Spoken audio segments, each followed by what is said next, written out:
میرے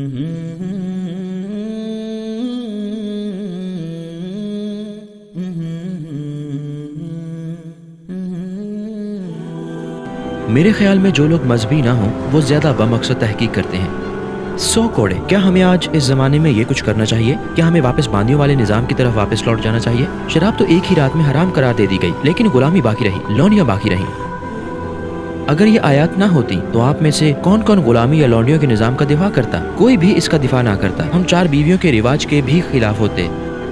تصور کریں کہ اگر آپ کا پڑوسی 4 عورتوں سے شادی کرتا ہے، آپ اسے ملامت کریں گے۔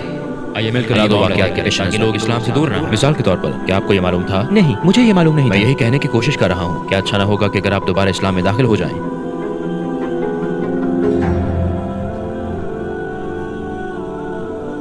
کیا حال ہے دوست؟ میں کام کر رہا ہوں، میں بیسک تاس میں ہوں۔ تو آپ کا عقیدہ کیا ہے؟ میں مسلمان تھا۔ پوچھنے والوں کو میں یہ کہہ دیتا ہوں کہ میں مسلمان ہوں۔ مجھے مسلمان ہونے میں کوئی مسئلہ نظر نہیں آتا، لیکن کیونکہ مذہب کے بارے میں میرے کچھ سنجیدہ سوالات ہیں، بجائے اس کے کہ میں یہ کہوں کہ میں مسلمان ہوں، میں کہتا ہوں کہ میری خواہش ہے کہ میں ایک اچھا انسان بن سکوں۔ میں مسلمان ہوں کہنے اور نہ کہنے اور درمیان میں پھنسے رہنے میں بڑا فرق ہے۔ تو کیا آپ خود کو مسلمان کہو گے؟ کیونکہ اسلام ایک اچھی چیز ہے۔ میں یہ نہیں کہہ رہا کہ میں مسلمان ہوں، میں یہ نہیں کہنا چاہتا کہ میں مسلمان ہوں، میں صرف ایک اچھا انسان بننے کی کوشش کر رہا ہوں۔ میرے خیال میں مسلمان بغیر تحقیق کیے عقیدہ رکھتے ہیں یا ان کی تحقیق متعصبانہ ہے۔ میرے خیال میں دوسرے لوگ، وہ لوگ جو مذہبی نہیں ہیں، وہ زیادہ اور غیر جانبدارانہ تحقیق کرتے ہیں۔ آپ کے ساتھ کیا ہوا کہ آپ کے خیالات بدل گئے اور تم مسلمان نہیں رہے؟ کیونکہ میں نے پڑھا ہے، میں نے قرآن کئی بار پڑھا ہے اور میں نے اپنے ذہن میں موجود سوالات پر آن لائن تحقیق کی ہے۔ مثلاً کیا ہمیں واقعی آج اس دور میں 100 کوڑوں کے تصور پر عمل کرنا چاہیے؟ کیا ہمیں باندیوں کے نظام کی طرف واپس لوٹ جانا چاہیے؟ ایک ہی رات میں شراب پر پابندی لگا دی گئی اور شراب نالیوں میں بہا دی گئی، کیا باندیوں پر پابندی نہیں لگائی جا سکتی تھی؟ صاف کہوں تو میرے نزدیک یہ اخلاقیات کا معیار نہیں ہے۔ آپ ان آیات کے بارے میں الجھ گئے اور اس مقام پر آپ نے اسلام کو غلط سمجھا اور آپ نے اسلام چھوڑ دیا، کیا یہ صحیح ہے؟ میں نے نہیں چھوڑا، لیکن میں کہہ سکتا ہوں کہ میں چھوڑنے کے قریب ہوں۔ آپ سمجھ رہے ہیں کہ میں کیا کہہ رہا ہوں؟ شاید آپ کی الجھن کی وجہ یہ ہے کہ آپ نے تفسیر پر غور نہیں کیا، یا کسی دوسرے معنی کی موجودگی، یا آپ کی سمجھ کی کمی، یا یہ خیال کہ یہ اصول اس وقت غلط ہے۔ اس بات کا ثبوت ہے کہ اسلام یا قرآن غلط ہے جب آپ ہائی اسکول میں ہوتے ہیں تو آپ کو لگتا ہے کہ یہ ایک بات سمجھ میں آ رہی ہے، اور پھر آپ یونیورسٹی پہنچ جاتے ہیں اور آپ کو پتہ چلتا ہے کہ یہ عقل کے مطابق نہیں ہے اور آپ کے خیالات بدل جاتے ہیں۔ یا جب لوگ 40 سال کے ہو جائیں تو کیا کہتے ہیں؟ وہ محسوس کرتے ہیں کہ ماضی کی چیزیں عقل میں آنے والی نہیں تھیں، لہٰذا اگر انسانی سمجھ وقت کے ساتھ ساتھ بدل سکتی ہے تو وہ آیات جو آپ کو سمجھ نہیں آتی ہو سکتا ہے کہ مستقبل میں سمجھ آنے لگے، کیونکہ آپ اس کے پیچھے کی حکمت اور منطق کو سمجھ چکے ہوں گے۔ جیسا کہ آپ نے کہا، آج اس دور میں 100 کوڑوں کے بارے میں کیا خیال ہے؟ شاید 100 کوڑوں کے بارے میں آج سمجھ میں آنے لگے۔ جب آپ دیکھیں کہ ایسا کرنا جرائم کو روکتا ہے تو آپ کہیں گے 1 منٹ رکو، یہ بات سمجھ میں آتی ہے۔ جیسا کہ میں نے کہا، ہماری سمجھ ہمیشہ بدلتی رہتی ہے، لیکن جو بھی حکم ہے اس میں کوئی حکمت ہوگی، کیونکہ قرآن ایک عالمگیر کتاب ہے۔ اگر ہم نے منطق کے مطابق چیزوں کو نہیں کرنا، اگر وہ ہمیں یہ نہیں بتا سکتی کہ یہ غلط ہے، پھر ہمیں بائبل کو بھی قبول کرنا چاہیے۔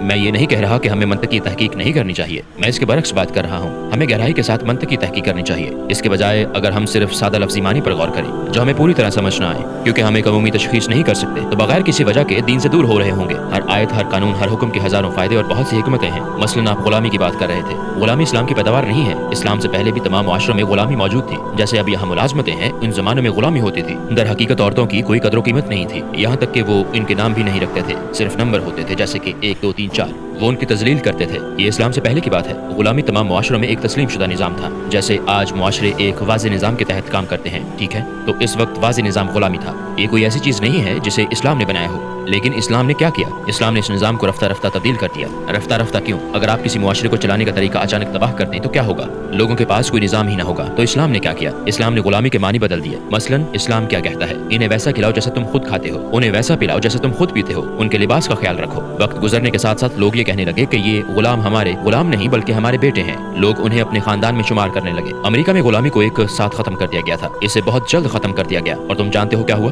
لوگوں کو معلوم نہیں تھا کہ کیا کریں۔ کیوں؟ کیونکہ یہ نظام تھا۔ تو لوگوں نے کیا کیا؟ وہ سرکاری دفاتر میں درخواستیں دینے لگے۔ وہ کہنے لگے براہ کرم ہمیں واپس غلام بنا دو۔ ہم کیا کریں گے؟ آپ نے ہمیں یہ تو بتایا نہیں کہ کیسے یا کہاں کام کرنا ہے یا زندگی کیسے گزارنی ہے۔ انہوں نے کہا کہ آپ نے نیا نظام قائم نہیں کیا، لہٰذا اگر ہم اسی ماڈل کو استعمال کرنے کے بارے میں سوچتے ہیں، ہم انہیں کوئی بہتر آپشن نہیں دے رہے ہوں گے۔ اگر ہم ان لوگوں کو یہ شعور نہیں دیں گے کہ وہ زندگی کیسے گزاریں تو ہم ان پر زیادتی کر رہے ہوں گے۔ لیکن اسلام نے کیا کیا؟ اسلام نے ایک ایسے نظام کی تبلیغ کی جس سے ان لوگوں کو مطلوبہ انداز میں معاشرے کا حصہ بنایا جا سکے۔ اسلام نے ایک معمول کی زندگی کی طرف جانے کا रास्ता आसान बनाया, क्योंकि जिंदगी और काम के निजामों की बहुत सी इकसाम है। ये लोगों को उनकी जिंदगी की तरफ वापस लाने में मदद का एक तरीका है। इसकी बहुत सी मिसालें हमें आयात और अहादीस में मिलती हैं। मिसाल के तौर पर, अगर आप कोई संगीन जुर्म कर बैठते हैं तो उसके कुफारा का आगाज हमेशा गुलाम आजाद करो से होता है। जब आपके पास ऐसा मजहब है जो आपको गुनाह करने पर गुलामों को आजाद करने का हुक्म देता है, क्या आप गुलामी को खत्म नहीं कर रहे? गुलामी की इजाजत सिर्फ जंगी कार्रवाइयों के साथ ही है। लिहाजा हम इसकी वजाहत यूं कर सकते हैं, अगर कुछ लोग जंग के दौरान गुलामी में आ गए तो वो खानदानों में शामिल किए जाएंगे। बांदियां अवामी मलकियत नहीं है और ये ऐसी सूरत हाल नहीं है जहाँ वो शादी कर रही हो या शादीशुदा जिंदगी गुजार रही हो। आप इसे काम के निजाम की तरह समझ सकते हैं। मिसाल के तौर पर, आपकी एक टेक्सटाइल कंपनी है, आपके पास वहाँ काम करने वाले लोग हैं, ये काम का निजाम है। आपको बांदियों के निजाम को शादी के तौर पर नहीं समझना चाहिए। ये शादीशुदा जिंदगी गुजारने की तरह, ये काम के निजाम की तरह हो सकता है या शादी की तरह। इसमें क्या हिकमत है?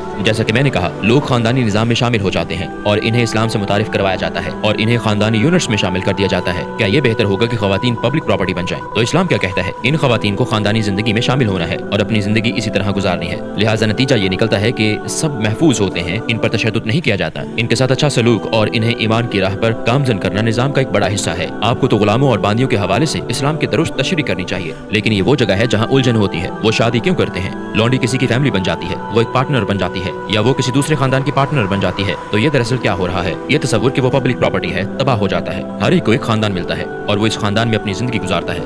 अगर ये आयत ना होती तो कौन गुलामों या बानियों का दिफा करता?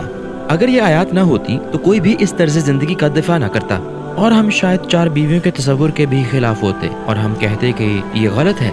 देखो, हमारा तस्वुर, इखलाकियात और मजहब पहले ही टकराना शुरू हो गए।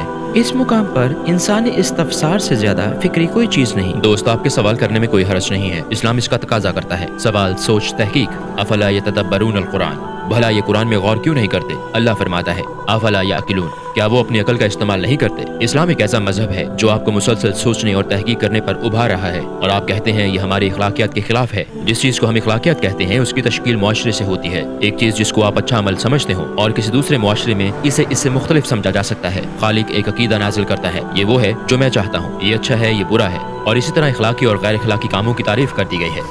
जैसा कि आपने कहा, समाजी रवैये बदलते रहते हैं, इखलाकियात रवा रहती हैं, इसलिए मैं आयत को गैर इखलाकी होने से ताबीर नहीं करता। मैं जो कह रहा हूँ वो ये है कि एक ऐसी दुनिया में जहाँ इखलाकियात हमेशा बदलती रहती हैं, सख्त कवानीन को अमली जामा पहनाना और लोगों को महदूद करना मसाइल का बायस बन सकता है। तसव्वुर करें कि अगर आपके पड़ोसी ने 4 खवातीन से शादी की तो आप उसे मलामत करेंगे।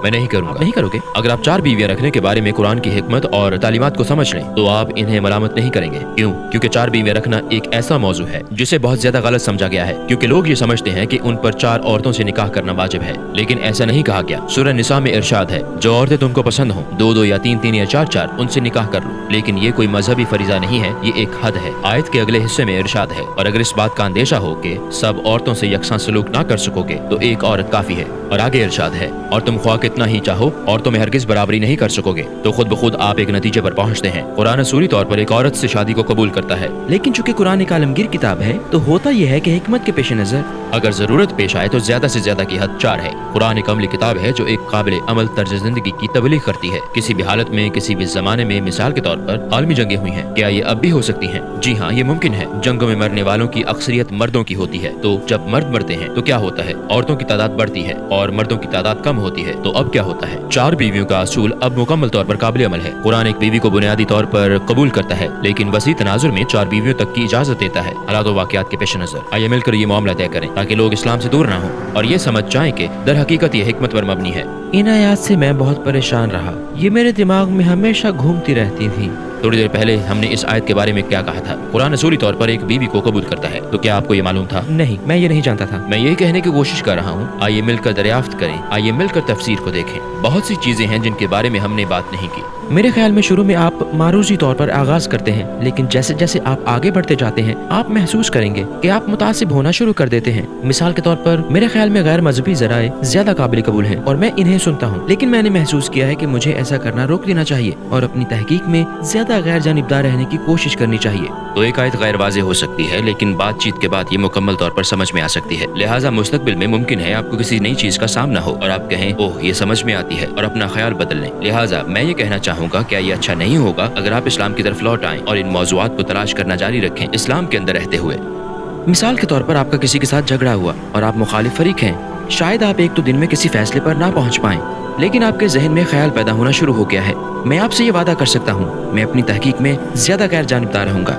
और मैं भी ये कहना चाहूंगा, मैं इसके बारे में नहीं सोचना चाहता जो हमने यहाँ एक दलील के तौर पर बहस की है। ये सिर्फ मालूमात का तबादला है। तो आप कह रहे हैं कि आप मजीद तहकीक करेंगे, ये बहुत अच्छा है, ये एक जबरदस्त गुफ्तगू रही। मेरा भी यही ख्याल है। तो आप कह रहे हैं मैं अभी इस्लाम में वापस नहीं आऊंगा, शायद बाद नहीं, में। इस गुफ्तगू के बाद मैं अल्लाह ताला के सामने अपने ईमान का इकरार करने जा रहा हूँ। कहीं ऐसा ना हो कि मैं घर जाते हुए किसी आवारा गोली का शिकार हो जाऊँ। तो आप इसे अभी कर सकते हैं। हाँ, मैं कर सकता हूँ। ठीक है, फिर आइए मिलकर अपनी याद ताज़ा करें। मुझे यकीन है कि आपको याद होगा। बिल्कुल। أشهد أن لا إله إلا الله وأشهد أن محمدا عبده ورسوله